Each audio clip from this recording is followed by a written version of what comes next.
Divine's Blessing, Divine's Love Seminar. I'm AMRITA VIMALA. Raja Yoga Meditation. First one is Yamas. In Yama has 5 principles. First one, non-harming. Second, truthfulness. Third, non-stealing. Fourth, moderating the senses. Fifth, non-possessiveness. We will see one by one. First one is non-harming or ahimsa. Ahimsa is a Sanskrit word. The first of yamas and the highest ranking among them is the practice of non-harming or non-violence.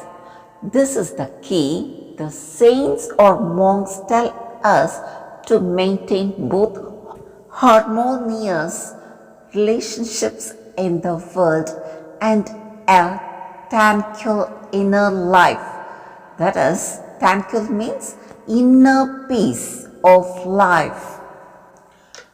At a deeper level, non-harming is less a conscious process than a natural consequence of yoga practice, that is, practicing meditation. The desire to prevent harm is a spontaneous expression of that awareness. We begin to realize that the inner self in another is identically to our own inner self, and we wish not harm to any being. Very important. Practice yourself being more kind, accepting and forgiving of yourself and others. When non-harming is fully embraced, an inner confidence emerges that is deep-seated and surprisingly powerful. Second is truthfulness. Speaking truth is the most important qualifications of a human being. He can be realized by speaking truth and observing truth in thoughts, words, and deeds. Truthfulness, equality, self-control, absence of envious emulations, forgiveness, modesty, absence of jealousies, charity, thoughtfulness, disinterested philanthropy, and compassionate harmlessness are the form of truth. By speaking truth always in all circumstances, then we will be in the heart of the God. Third one is non-stealing. We are mostly like to associate stealing with tangible objects.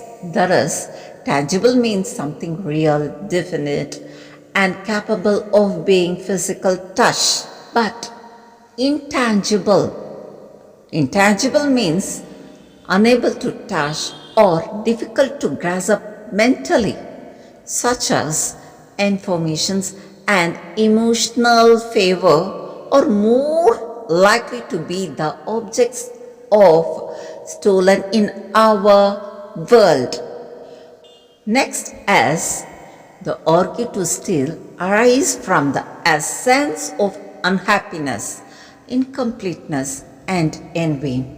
The solution is to practice giving. Charitable is the very important thing. Charitable means all knows.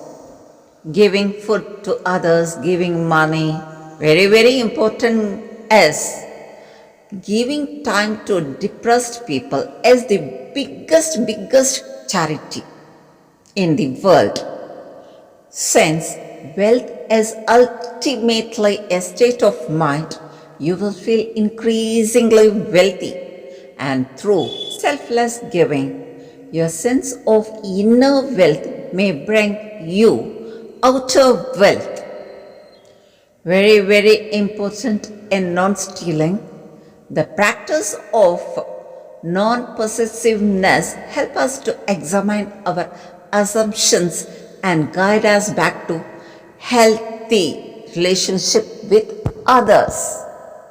Fourth one is moderating the senses. The literal translation is walking in God consciousness. Practically speaking, this means that turns the mind inward, balancing and supervising the senses and leads to freedom from dependencies and cravings.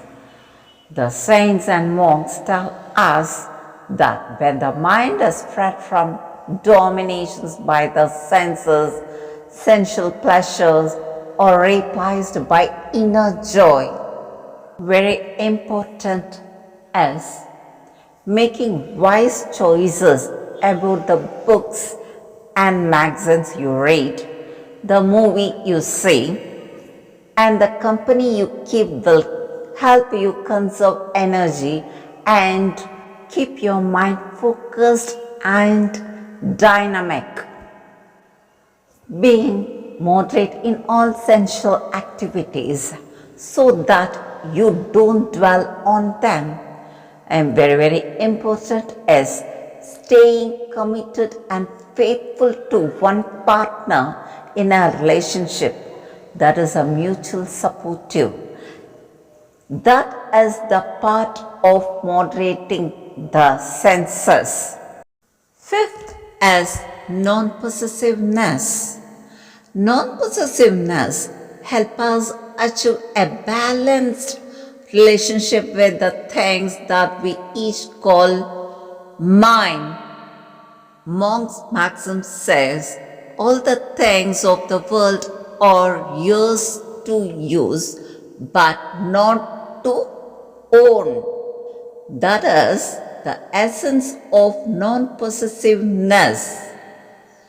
Whenever we become possessive, we are in turn possessed, anxiously holding on to our things and grasping for more.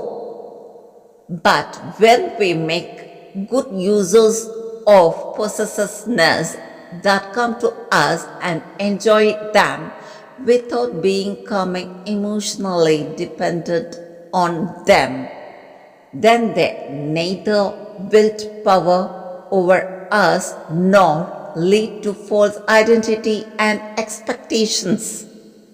Very important is examine your own tendency towards possessiveness.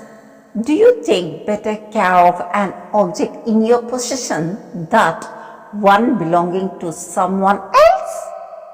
Do you acquire more of something that you can use? Okay? Do you depend too much on others? Give more in a relationship that is healthy for you. Replace mutual give and take with the need for tight-fisted control or attempt to increase your self-esteem by gaining someone else's love. The practice of non-possessiveness helps us to examine our assumptions and guides us back to healthy relationships with others. My humble and heartfelt thanks to you all. God will shower all blessing to all. Thank you.